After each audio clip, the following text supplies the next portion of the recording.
Welcome to the channel. Today we're gonna go details about Trinity that I missed in the first videos. I think it was too long, so I jumped some steps on details. Now let's go back to those details about what you should take care when you are balanced or operating the Trinity. So let's go with the pendulum because I have some questions about the pendulum. How to find the center because there is no mark. Wait for me.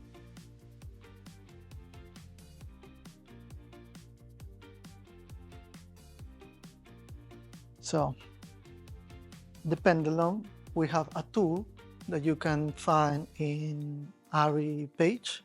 You can a 3D printer. You have a friend or just printer, you have the whole measure, you can do it by yourself. Otherwise, I will try to find the link and put it on the caption for you. And the trick is just simple. This tool allows you to put it on the center, then you can move the side by side. And by moving the side by side, you're gonna see that it's locked or not locked. And that's the way that you can find this center of the pendulum. And this is very easy. In that way, you find the center of the pendulum and you just keep it like that. Sometimes you need to check it, you keep this one and put it back, and then you find that it's in the center, it's not moving. If it doesn't fix, it's because your side by side is not in the center. Another thing that I have also is this accessory from CSS to help me to put it exactly on the middle of the sled between the rods. This one will perfectly match the space that we have, and you don't need to go too forward or too back. Especially it's gonna stay in the center. This is gonna be very helpful. So this accessory and this accessory is the one that I'm using to find the center of the pendulum or the bottom of the sled. Now, another detail that you have to pay attention is the lock of the plate here. So it have to be all the way to the right side. We're under base /3. Now for safety, it would be better if it's locked a little bit before, because little by little it's gonna start losing. So for reference, it's better if the lock will be under utility. That would be a nice reference to have it. And to do that, you will have to take out the plate. In the middle, we have a special screw which you need to open, and then unlock this, and then you can tighten a little bit, just a little bit. Tighten a little bit, close the screw, and lock it again. When you lock, try to see where it stops. Right now, this is the way to unlock. Mine stop on, if I go harder, by the end of utility, just at the beginning of base, let's say. So that means I still have the space to keep locking, but that's the maximum I can go. So there is this gap, and that's okay. That's as a reference. If you go all the way down, you will never understand if it's locked or not locked 100%, because it keeps losing it a little bit.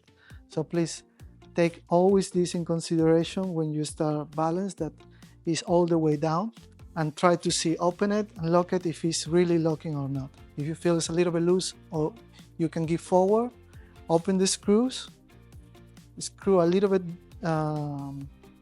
more the lock, and try it. So for me right now, it's okay. Maybe in a couple of weeks or months, I will need to check it out again and make my mark again. So this is another point that you should check. Another detail is about the L-bus cable, especially for the Focus motors. I got the L-bus shape. Normally is the long one. This one is especially have this shape, and you can open a little bit and you can adjust the angle. This one is very useful, especially when you need to do this roll movement and the motors are a little bit more close here, because we have to move back and forward. And if for some reason you are too close to the motors, then you're gonna hit everything, you're gonna hit here.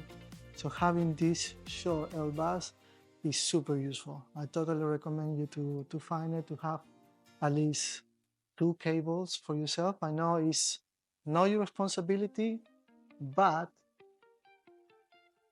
if you have the other cable, it's gonna make your life more complicated.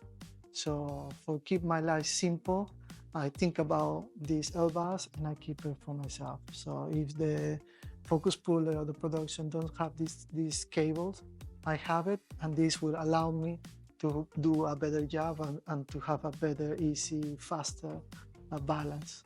So I know it shouldn't be part of us, but try to think forward and help everybody at the same time. So I totally recommend you to have this shape. It helps you a lot in different situations with different lenses. Now, the gimbal, there is question how I hold it. This is an accessory, super cool, from our friend Kuhn. He made this. You can find it in his website. I'm gonna share it. So as you can see, without this, the monitor is gonna go down, it's gonna scratch here, and if they carrying the shoulder and everything, it's very risky.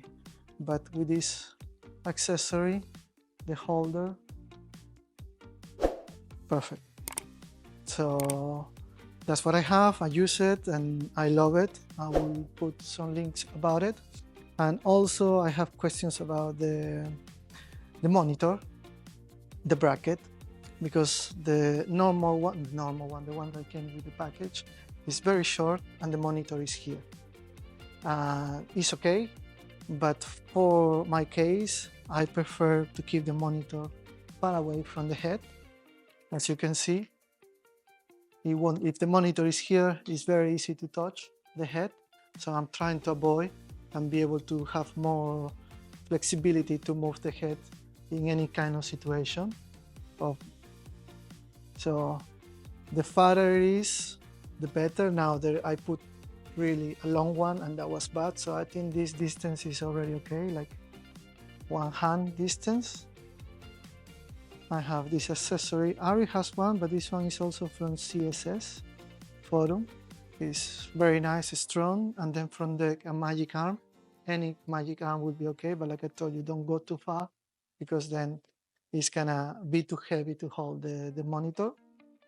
And then from here, I also have an LBAS, just to don't be pointing to touch that, so we keep the distance shorter. And the monitor that I choose for Trinity 2 is the Baxis.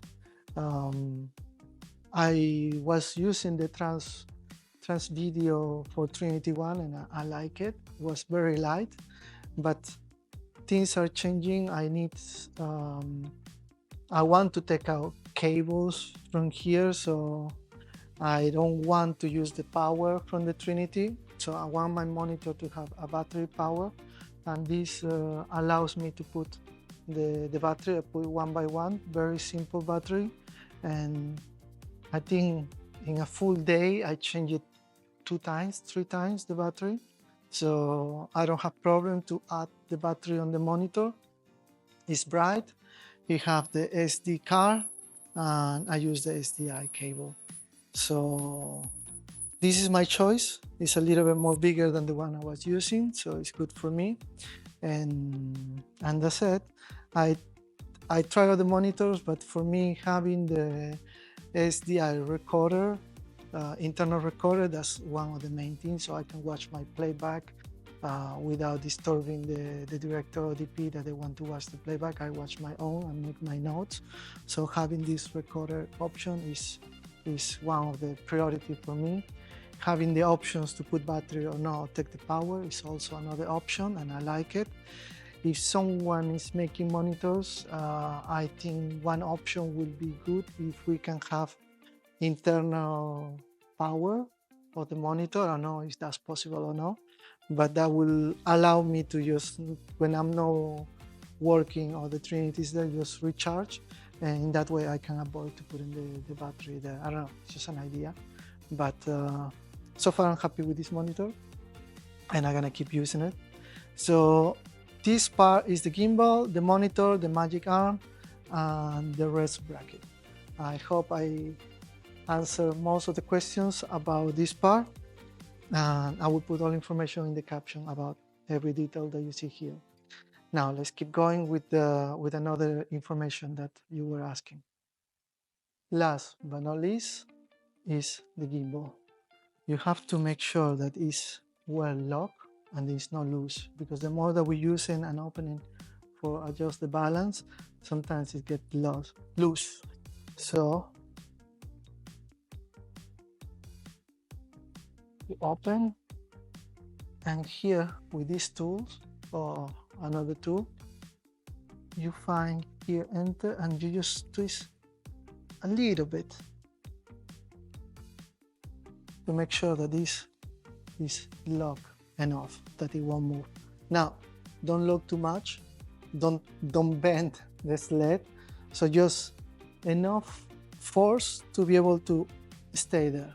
Otherwise, if you don't pay attention, little by little you're operating and this start changing, going up, up, up, up. So this happen.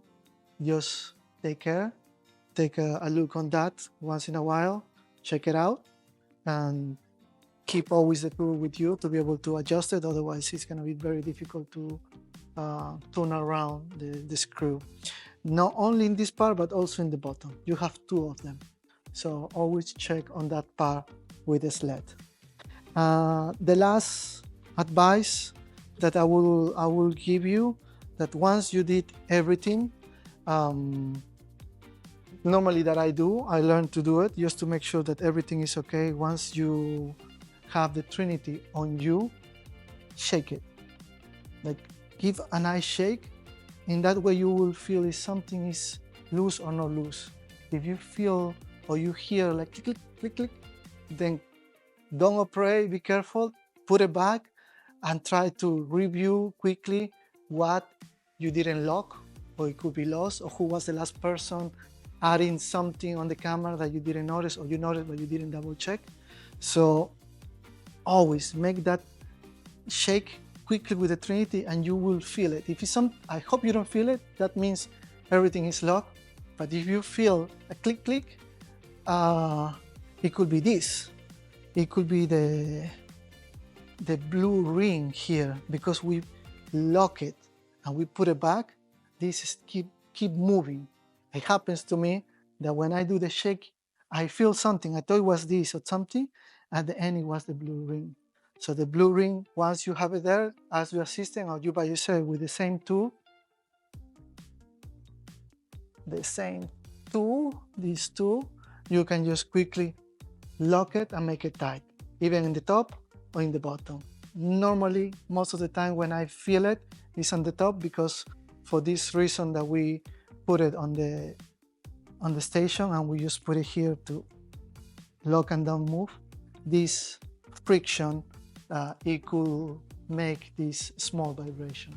So that's my recommendation to my students and Trinity Lab, everybody. Once you are ready to operate, just shake it and feel if everything is locked well or is something loose. So that's it. I hope I was able to answer most of the questions about some details that I didn't mention in the first video. Looking forward for your comments, suggestions. Thank you for keep watching the videos, to the message that we receive in private. Most of you are very shy, but that's good. That's why this video for this channel.